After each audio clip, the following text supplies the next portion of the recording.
Imagine stepping into a room where every glance screams that you don't belong, where every hushed conversation questions your worth, and where your biggest rival has just set you up to fail. Yet somehow, you still walk out with the trophy in your hands. This isn't the plot of some Hollywood movie. It's a real-life inspired story about a girl from New Orleans who shocked the entire Ivy League, uncovered a scandal, and completely redefined what it means to belong at Yale. Stick around till the end, because the way she flipped the script on everyone is something you won't forget. And hey, before we jump in, if you're into stories about resilience, underdogs, and moments that shake the system, go ahead and hit that subscribe button and help us get to our first 1,000 subscribers. Your support makes it possible for us to keep bringing you these powerful stories week after week. Who let you in here? The question cut through the air like a blade, sharp, loaded with sarcasm and contempt. The voice? Gregory Hawthorne III, Yale's golden boy, star of the National Debate Invitational. Tall, perfectly poised, dressed in a crisp, tailored navy blazer, he looked like he'd been pulled straight from an Ivy League brochure. His smirk widened as he stared at the girl standing awkwardly at the back of the lecture hall. Picture this: a nationwide debate competition, gathering the brightest young minds from across the country, all under Yale University's historic roof. Among polished students from elite private schools in Manhattan, the San Francisco suburbs, and Boston's prestigious prep academies, stood Maya Bellamy, 17 years old, from the 7th Ward of New Orleans. Her sneakers were worn, her blazer thrifted, and her slow, honey-dripped southern drawl had already become the room's unspoken punchline. Maya hugged her faded notebook tight to her chest, feeling the weight of 100 whispering judgments swirling around her. Is she even on the list? Did admissions mess up? Thought this was an invitational, not open mic night. She heard it all, but she kept her gaze fixed on the front, where Professor Ella Lehner Grant, the event coordinator, stood arranging the speaker schedule.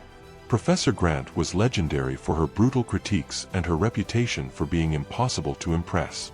Her eyes scanned the room with practiced indifference, pausing only briefly on Maya, just long enough to note her presence, and maybe her lack of pedigree.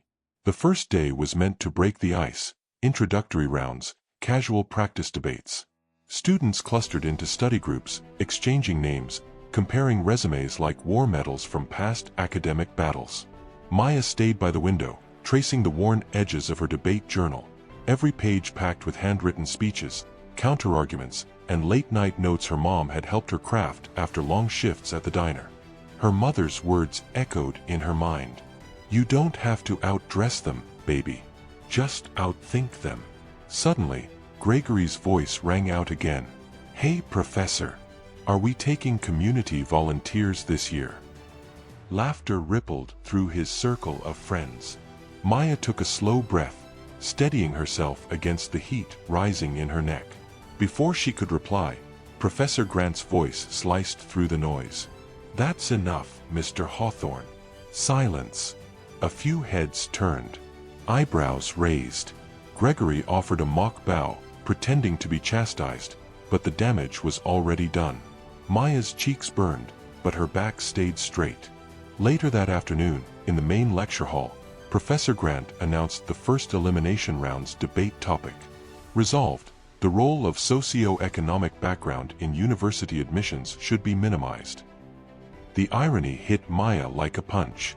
Her heart raced as she scribbled notes, every sentence, every argument feeling deeply personal. This wasn't just a debate for her. It was a defense of her very right to stand in that room. As others grouped up to prepare, no one asked Maya to join. She found a quiet corner in the library, opened her battered laptop, and dove into research, studying Supreme Court rulings, statistical disparities, and Yale's own history with admissions biases. Her phone buzzed, a text from her mom. "You got this, Maya. Make them listen." Maya smiled faintly, closed the message, and went right back to work. Somewhere deep inside, her quiet resolve hardened. The morning of the first elimination round was cold and gray. Yale's Grand Debate Hall, with its soaring Gothic arches and polished mahogany benches, felt less like a classroom and more like a courtroom. Maya stood near the side entrance, watching as the audience filed in, students, professors, even a few journalists covering the event. The air crackled with nerves and silent competition. Her name sat dead last on the speaker roster, a spot reserved for afterthoughts, the ones no one expected to matter. Maya tightened her ponytail, straightened the collar of her second-hand blazer, and stepped inside. Gregory Hawthorne, of course, was listed first. He took the stage with full ownership, his voice booming, his delivery flawless. Weaving statistics with personal anecdotes, landing every calculated pause to draw approving nods and light applause from the crowd. When he finished, the judges smiled as they scribbled their notes, their pens moving quickly, approval almost written across their faces. The next few speakers stepped up, polished, poised, and practiced. Their voices carried the unmistakable tone of students who'd spent years sharpening their skills on the national debate circuit. Maya listened closely, mentally tracking every flaw, every weak assumption, every gap in logic. But with each passing speech, the knot in her stomach grew tighter. Then, her name was called. It echoed awkwardly through the hall. Next speaker. Maya Bellamy, representing New Orleans, Southeast Regional. For a beat, the room hung in silence, uncomfortable and expectant. Maya rose slowly. Each step toward the podium felt heavier than the last. She moved past rows of students whispering behind cupped hands. Some smiled, more amused than kind.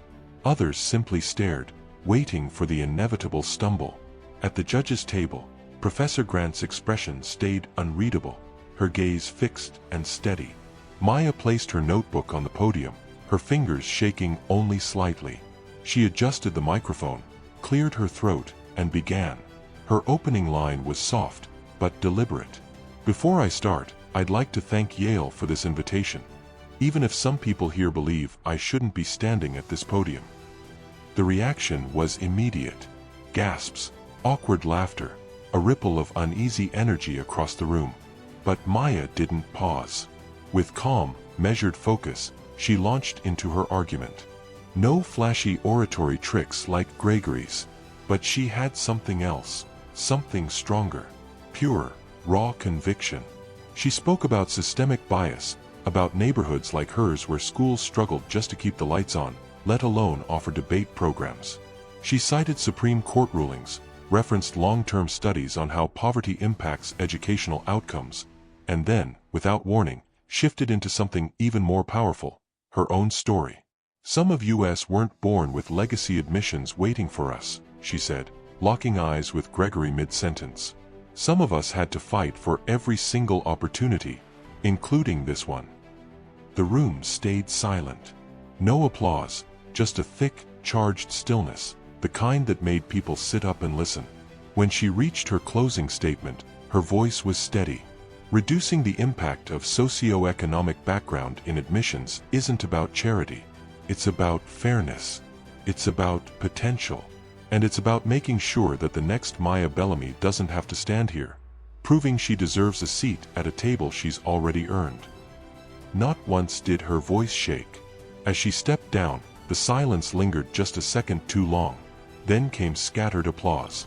Not a standing ovation, but genuine, real. Gregory smirked as she passed him, leaning in just enough to mutter, "Cute speech. Let's see if it actually matters." Maya kept walking, shoulders back, head high, because deep down, she knew something had shifted. Later that afternoon, the preliminary rankings were posted on the announcement board outside the debate hall. Maya approached cautiously, her heart pounding in her chest.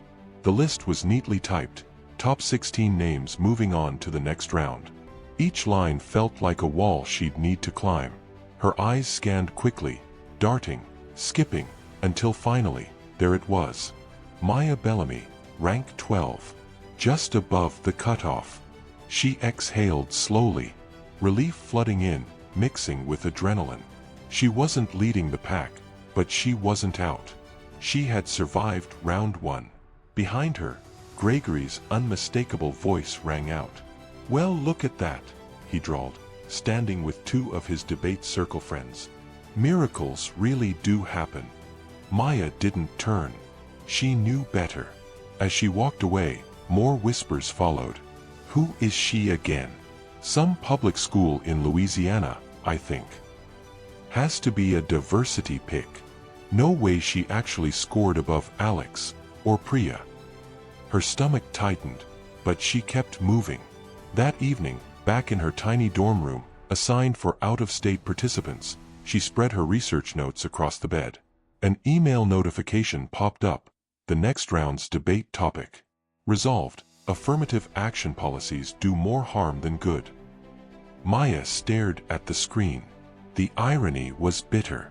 Now, they wanted her to debate the very policy that, at least in their eyes, might have been the only reason she got this invitation in the first place.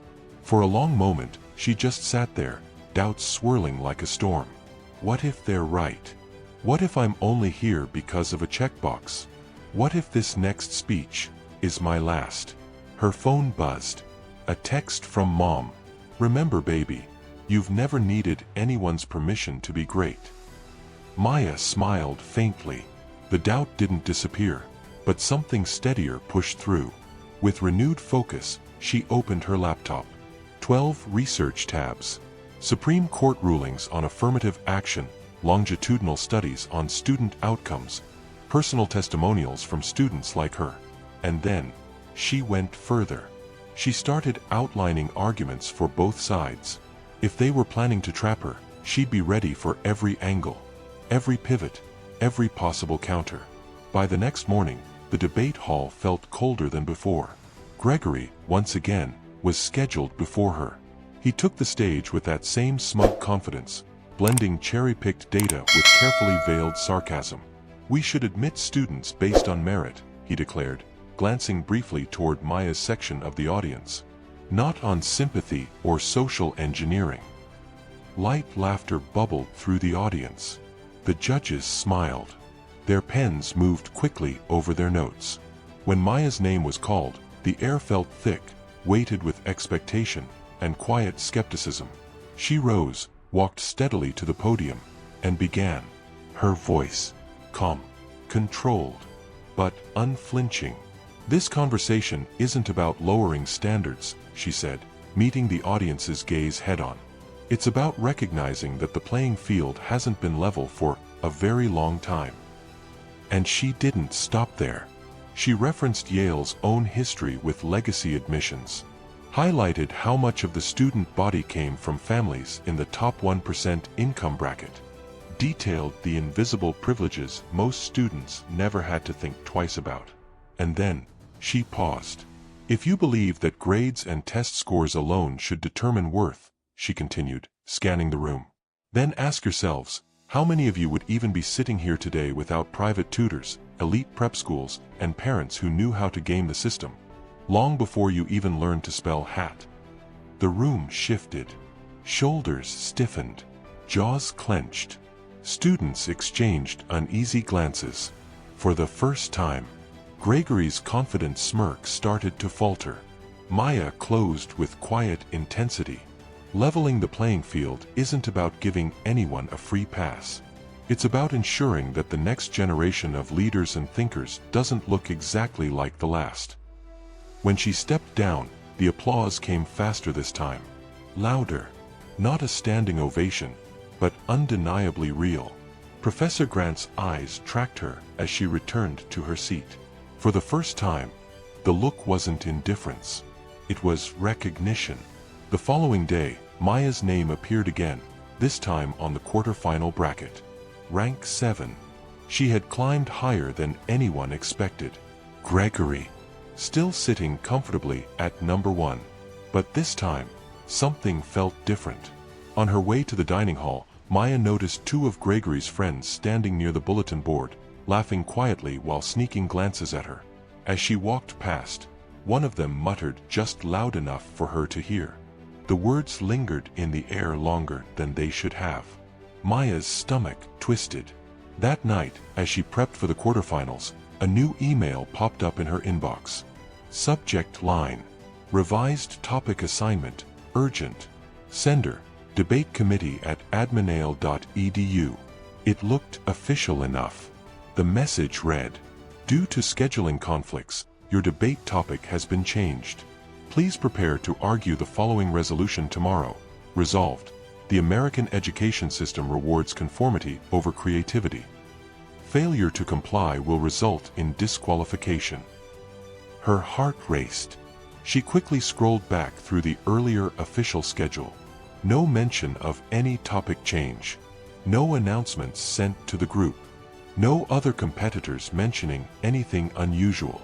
Her instincts screamed something's wrong, but there wasn't time to investigate.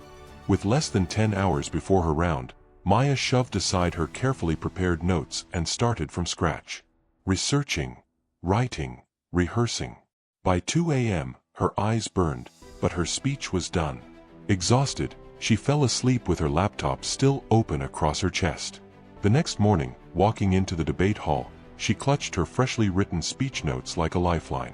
As she approached the check-in table, Professor Grant's voice rang out, sharp, almost irritated.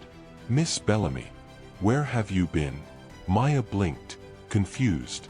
I've been preparing for the topic change," the email said. Grant's brow furrowed. "What email?" Hands trembling, Maya pulled out her phone and opened the message. Professor Grant's lips thinned as she scanned the screen. Then, her eyes narrowed. "This isn't from us," she said flatly. "It's fake." Maya's heart plummeted. Her throat tightened. Who would?" she started, but Grant cut her off. "You were expected to prepare for the assigned topic. Resolved. Technology has eroded authentic human communication.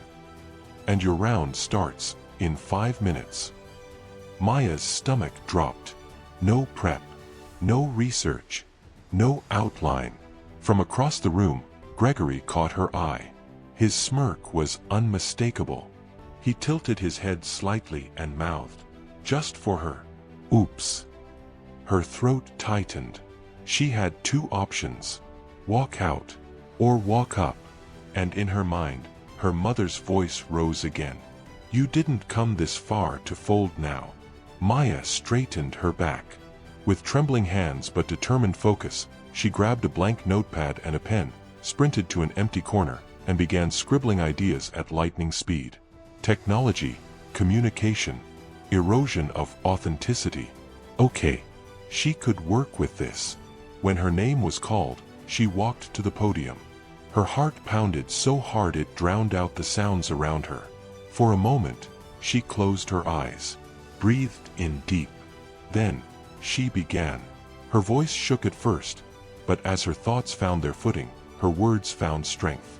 She spoke from real experience, how social media had twisted friendships back home, how screen addiction replaced real conversations at her school, how even here at Yale, students cared more about snapstreaks than authentic dialogue. It wasn't her most researched speech, but it was raw, real, and by the end, undeniably powerful. As she stepped down, she caught Gregory's face. His smile had faded. Just a little. Professor Grant didn't clap, but her gaze lingered longer than it ever had. That night, back in her dorm room, Maya stared at her phone. No new emails. No new threats.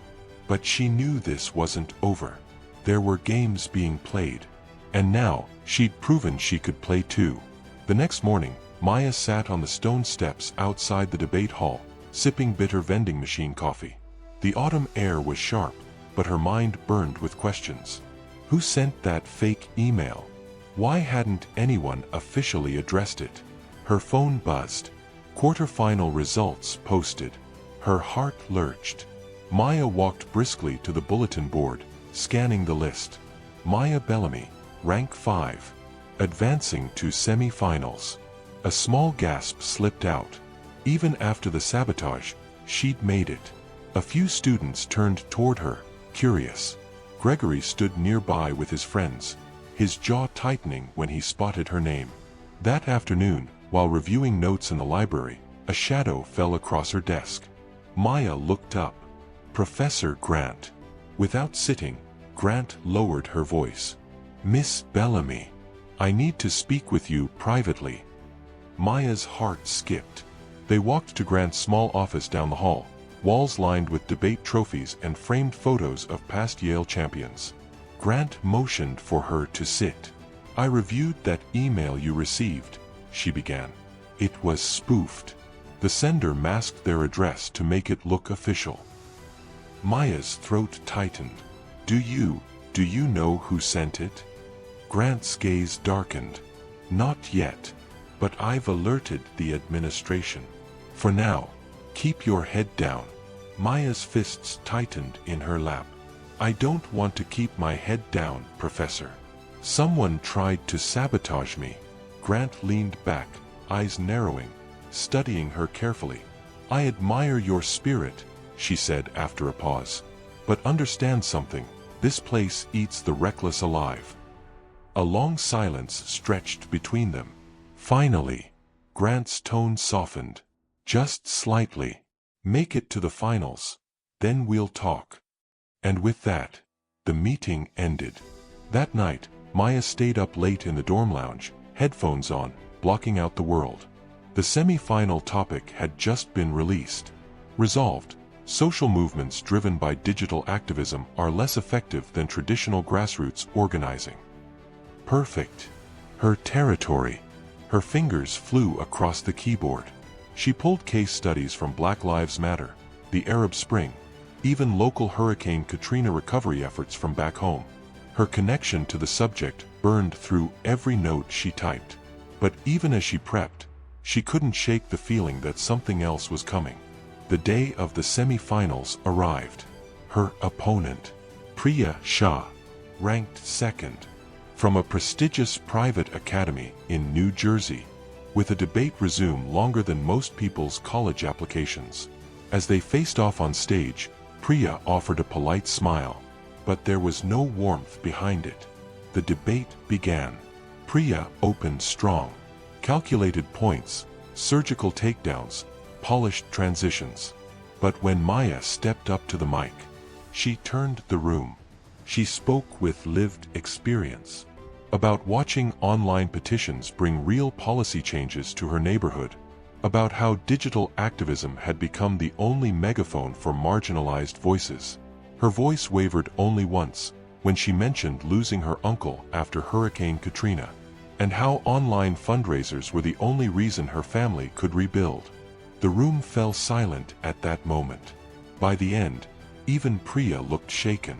When the judges returned with their decision, the announcement rang out.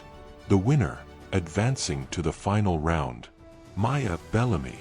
The applause was hesitant, scattered, but real. And it didn't matter. She'd done it. From a forgotten name at the bottom of the roster, to a finalist at Yale. As Maya stepped off stage, Professor Grant approached quietly, her expression unreadable as ever. But her words, soft and low, carried weight. "Be ready," she said. And with that, she walked away. "The next round won't just test your skill." Professor Grant's words lingered in Maya's ears as she walked away. And just behind her, stood Gregory Hawthorne, leaning casually against the wall, arms crossed, eyes narrowing, watching her every move. Because both of them knew, this wasn't just about a trophy anymore. The morning of the final round arrived colder than any day before. Heavy gray clouds hung low over Yale's campus, as if even the sky understood the weight of what was coming. Sanders Auditorium was packed. Faculty, alumni, students, even a handful of regional reporters. Cameras lined the back wall, something rare for this event. But over the past week, word had spread fast. The underdog farm girl versus Yale's golden boy. The story practically wrote itself. Maya sat backstage, flipping through her worn notebook. Her heart pounded in her chest, but her breathing stayed steady. Years of late-night speeches in her bedroom mirror. Years of fighting to be heard. They had all led to this. Across the room, Gregory paced, brimming with confidence. His friends circled him like loyal hype men. High fives, inside jokes, last-minute pep talks. Maya caught snippets of his voice. Easy win. Just bury her under cross-exam. She'll crack. No way she's ready for this level. But Maya didn't flinch. Professor Grant approached quietly, her voice low, almost like a warning and encouragement all at once. You're about to step into a room that wasn't built for you, but make no mistake, you've earned every second of the stage. Maya nodded. No more doubts. Not now. The debate topic was already displayed on the giant screen. Resolved, traditional institutions remain the best guardians of academic integrity. The irony almost made Maya smile. The auditorium fell silent as the moderator took the stage. Welcome to the final round of the Yale National Invitational, he announced. Representing Yale's Honor Division, Gregory Hawthorne III, and representing the Southeast Regional Public Forum, Maya Bellamy. Applause erupted, but Maya couldn't help noticing Gregory's side of the room. Much louder.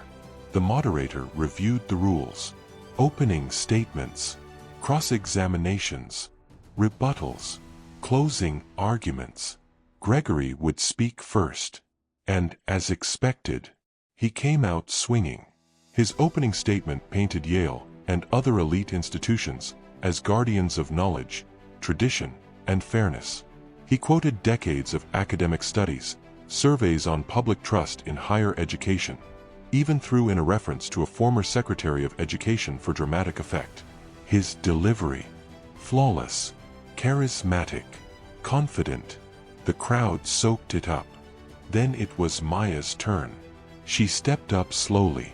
Her palms tingled with adrenaline, but her voice was steady. Ladies and gentlemen, she began. Today, we're not just debating abstract policy. We're debating a more important question. Who gets to decide what academic integrity really means? She paused, let her gaze sweep across the audience, locked eyes with the judges, and finally, with Gregory.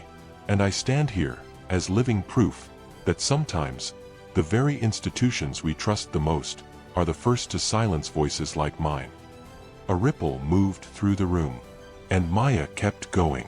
She spoke of the fake email sabotage without naming names, but making it crystal clear that institutional gatekeeping wasn't just theory. It was happening, right here, right now. She pulled in historical context. How universities once barred women, then people of color, then anyone who didn't fit their narrow definition of qualified. Her voice rose with conviction. Integrity isn't about clinging to old traditions. It's about evolving beyond the ones that kept people out. Next came cross-examination. Gregory attacked hard, aggressive, relentless. He poked at her statistics, twisted definitions, cut her off mid-sentence more than once. But Maya stood her ground. For every jab, she countered with sharp clarity. You're shifting the argument again, Mr. Hawthorne, she said coolly at one point. Let's get back to the actual resolution. The crowd stirred. Even some of the faculty leaned forward, intrigued. In the rebuttal phase, Maya dismantled Gregory's core argument.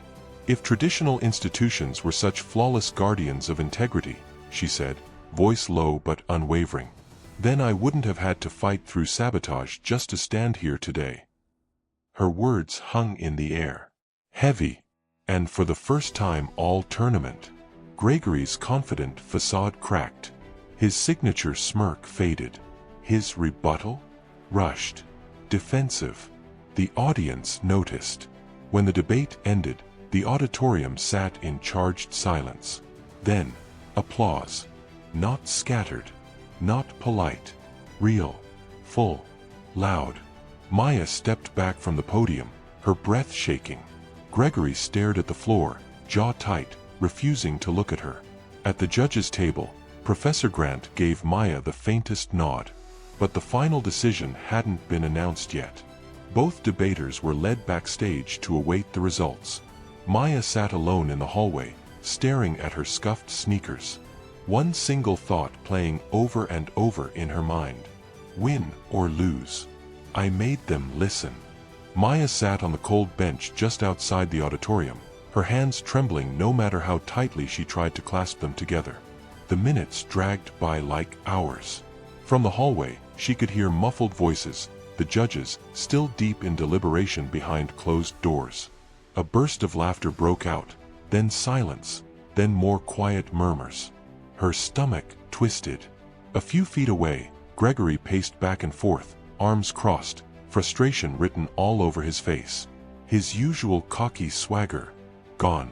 Replaced now by something else, nervous tension he couldn't quite hide. Maya glanced at him once, but he wouldn't meet her gaze. Finally, the door creaked open. Professor Grant appeared, her expression carefully unreadable. "The results will be announced in 5 minutes," she said, motioning both students back inside. Maya's heart pounded as she followed Gregory back into Sanders' auditorium. The room had transformed. The air now buzzing with anticipation.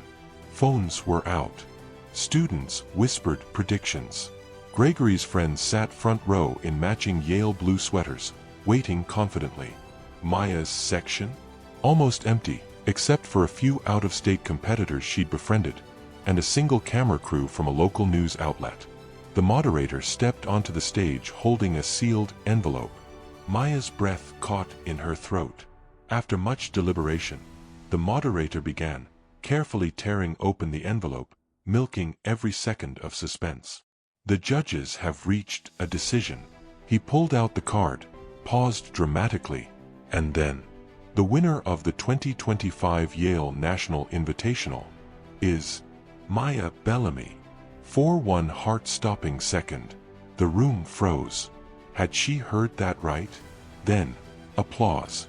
Not polite, not reluctant, real, loud, genuine, and not just from her corner. From places in the room she never expected. Some students stood to clap.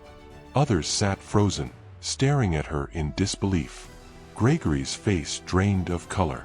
Without waiting for the official handshake or photo op, he grabbed his bag and stormed out the side exit. Maya stood frozen in place, still too shocked to move. Professor Grant approached, extended her hand. Maya shook it, her fingers still trembling. "Well done," Grant said quietly, her voice low but sincere. "You didn't just win a debate, you proved you belong here." As cameras flashed, as people surged forward to congratulate her, her phone buzzed. A text from her mom. "Told you, baby. You never needed their permission to shine." Maya blinked back sudden tears. She took a deep breath, lifted her chin, and for the first time in days, she smiled. Wide, unfiltered, full of something that had been missing until now. Pride. Later that evening, Maya sat alone on the stone steps outside the hall. The crisp night air wrapped around her like an old friend. A shadow approached. Professor Grant again. "I thought you'd like to know," she said quietly, taking a seat beside her. "The administration figured out who sent that fake email." Maya's breath caught. "Who?" Grant's lips curled into something between satisfaction and regret. "Gregory Hawthorne." Maya's stomach flipped. "Is he?"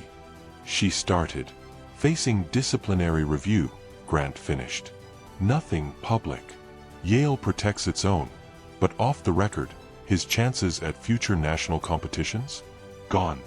Maya let out a slow breath. "I didn't want it to end like this," she whispered. Grant nodded. "I know. But you handled it with more grace than most adults I've met." They sat there for a moment longer, both staring out at the distant campus lights. The battle was over. But Maya knew deep down, her real journey was just beginning. Because from this day forward, Yale would remember her name. And for the first time, the girl from New Orleans wasn't just fighting to be heard. She was here to stay. Weeks later, back home in New Orleans, Maya sat on her front porch, sipping sweet tea as the sunset painted the neighborhood in gold. Her mom stepped outside, holding a large envelope with Yale's letterhead. Maya opened it carefully. Inside, An official invitation to Yale's summer pre-college program. Full scholarship. With a handwritten note from Professor Grant. Can't wait to see how far you'll go. Maya smiled, her heart full. From being doubted, to being welcomed. From fighting for a voice, to standing as proof that voices like hers could change rooms, challenge systems, and crack ceilings others pretended didn't exist.